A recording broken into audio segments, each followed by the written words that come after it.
ഇന്ന് നമുക്കൊരു കിടിലൻ ഹിന്ദി ക്രൈം ത്രില്ലർ ചിത്രത്തെ പരിചയപ്പെടാം. ഒരുപക്ഷെ നിങ്ങൾ ടെലിവിഷനിലൂടെയൊക്കെ തന്നെ നേരത്തെ കണ്ടിട്ടുണ്ടാകാൻ ഇടയുള്ള ഒരു ചിത്രം തന്നെയാണ്. എന്തായാലും സിനിമയെപ്പറ്റി ഡീറ്റെയിൽ ആയിട്ട് അറിയുന്നതിന് മുന്നോടിയായിട്ട് ചാനൽ ആദ്യമായിട്ടാണ് കാണുന്നതെങ്കിൽ സബ്സ്ക്രൈബ് ചെയ്യാനും വീഡിയോ കൊണ്ട് ഇഷ്ടപ്പെടുകയാണെങ്കിൽ ലൈക്ക് ചെയ്യാനും ഷെയർ ചെയ്യാനും ഒക്കെ തന്നെ ശ്രമിക്കുക.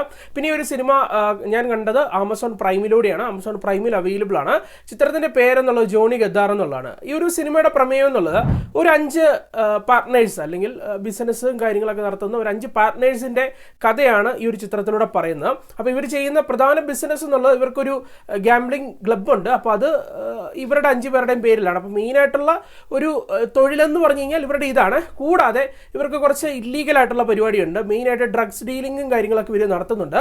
എന്തുകൊണ്ടെന്ന് വെച്ച് കഴിഞ്ഞാൽ ഇവരുടെ ലക്ഷ്യം എന്നുള്ളത് പണം എന്നുള്ളൊരു കാര്യം മാത്രമാണ്. അപ്പോൾ അതിനുവേണ്ടി ഈ 5 പേരും എന്ത് വേണമെങ്കിലും ചെയ്യാൻ തയ്യാറാണ്. ഇതിലെ ഒരാളാണ് കേട്ടോ നമ്മുടെ നായകൻ എന്നുള്ളതും. നായകനെന്നൊന്നും പറയാൻ സാധിക്കില്ല, ഒരു പക്കാ വില്ലൻ തന്നെയാണ്. എന്തായാലും ഇനി കാര്യത്തിലേക്ക് എത്തുമ്പോഴത്തേക്കും അങ്ങനെ ഇരിക്കെ ഇവരൊരു ഡീലിംഗ് നടത്താൻ വേണ്ടി തീരുമാനിക്കുകയാണ്. ഏകദേശം 2.5 കോടി രൂപ വില വരുന്ന ഒരു ഡ്രഗ് മേടിച്ചിട്ട് വിൽക്കുക, മരിച്ച് വിൽക്കുക എന്നുള്ളതാണ് ഇവരുടെ പ്ലാൻ എന്നുള്ളത്.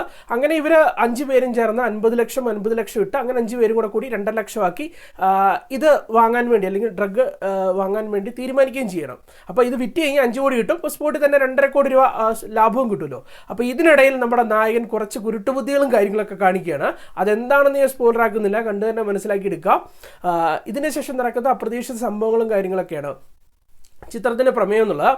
സിനിമ പക്ക എന്റർടൈനിങ് ആണ്. അതായത് സ്റ്റാർട്ട് ടു എൻഡ് 2 മണിക്കൂർ 20 മിനിറ്റ് ആണ് സിനിമയുടെ ലെങ്ത് എന്നുള്ളത്. ഈ 2 മണിക്കൂർ 20 മിനിറ്റും ഒരേ വൈബിൽ കണ്ടു തീർക്കാൻ സാധിക്കുന്ന ഒരു സിനിമ എന്ന് തന്നെ ജോണി ഗദ്ദാറിനെ പറയാൻ സാധിക്കും. അതായത് ഒരു അപ്പ് ആൻഡ് ഡൗൺ അങ്ങനെ സെറ്റപ്പ് ഒന്നുമില്ല, ഒരൊറ്റ ഫ്ലോ ആണ്. അതായത് ഒരൊറ്റ മൂഡാണ് സിനിമയ്ക്ക് ടോട്ടലി എന്ന് പറയാൻ സാധിക്കും. നമ്മൾ എവിടെയും മുഷിപ്പിക്കില്ല, ഒരേ ഫ്ലോയ്ക്ക് അങ്ങ് ഇരുത്തുന്ന ഒരു സെറ്റപ്പാണ് സിനിമയുടേത്.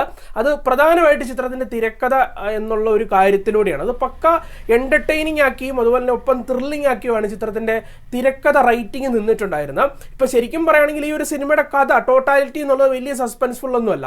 നമുക്ക് ഏകദേശം കഥ ഒക്കെ അറിയാം, പക്ഷേ നമുക്കൊരു ത്വരയുണ്ട് കണ്ടുകൊണ്ടിരിക്കാൻ. അതിനുള്ള പ്രധാന റീസൺ എന്നുള്ളത് നമ്മുടെ നായകൻ കുറച്ച് കാര്യങ്ങളൊക്കെ ചെയ്തിരിക്കുകയാണ്. അപ്പോൾ നമ്മുടെ ഉള്ളിൽ ഒരു ചോദ്യമുണ്ട്, ഇവൻ ഇതിൽ നിന്നും എല്ലാം എങ്ങനെ എസ്കേപ്പ് ആകും?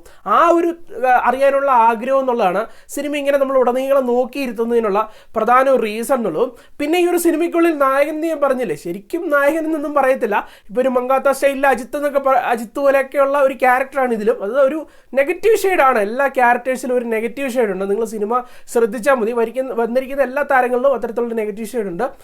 നായകന്റെ കാര്യത്തിലേക്ക് എത്തുമ്പോഴും അത്തരത്തിലുള്ള ഒരു ക്യാരക്ടർ തന്നെയാണ്. അദ്ദേഹത്തെയാണ് മെയിനായിട്ട് ഫോക്കസ് ചെയ്യുന്നത്. അതുകൊണ്ട് നമുക്ക് അദ്ദേഹം നായകൻ എന്ന് പറയാൻ സാധിക്കും. അല്ലാത്ത പക്ഷം ചിന്തിച്ച് നോക്കുകയാണെങ്കിൽ പുള്ളിയും ഒരു പക്കാ വില്ലനാണ്.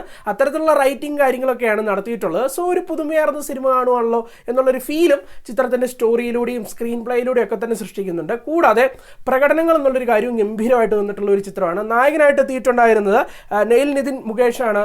വിക്രം എന്ന് പറയുന്ന ആ ഒരു നായക കഥാപാത്രത്തെ അവതരിപ്പിച്ചിട്ടുണ്ടായിരുന്നത് ഗംഭീരമായിട്ടുള്ള ഒരു പ്രകടനമാണ് അദ്ദേഹം കാഴ്ചവെച്ചിട്ടുണ്ടായിരുന്നത്. നമ്മൾ സ്ഥിരം കാണുന്ന ഒരു നായക കഥാപാത്രമായിരുന്നില്ല അദ്ദേഹത്തിൻ്റെ. അത് എന്തുകൊണ്ടെന്ന് നിങ്ങൾക്ക് സിനിമ കാണുമ്പോൾ മനസ്സിലാവും. അത് ഗംഭീരമാക്കി തന്നെ അദ്ദേഹം സ്ക്രീനിലേക്ക് എത്തിച്ചിട്ടുമുണ്ട്.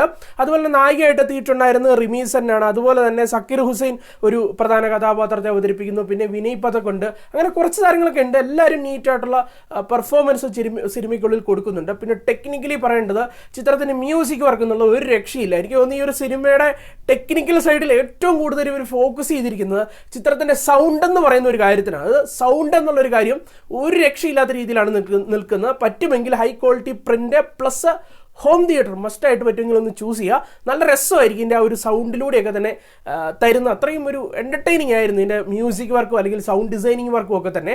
അതുപോലെ തന്നെ ഗംഭീരമായിട്ടുള്ള സിനിമാറ്റോഗ്രഫി കാഴ്ചയുണ്ട്, സ്റ്റണ്ണിങ് ആയിട്ടുള്ള എഡിറ്റിംഗ് ഉണ്ട്. അങ്ങനെ ടോട്ടലി ഒരു ക്വാളിറ്റി അല്ലെങ്കിൽ ടെക്നിക്കലി അത്യാവശ്യം ഒരു ക്വാളിറ്റി ഉള്ള ഒരു ചിത്രം കൂടിയാണിത്.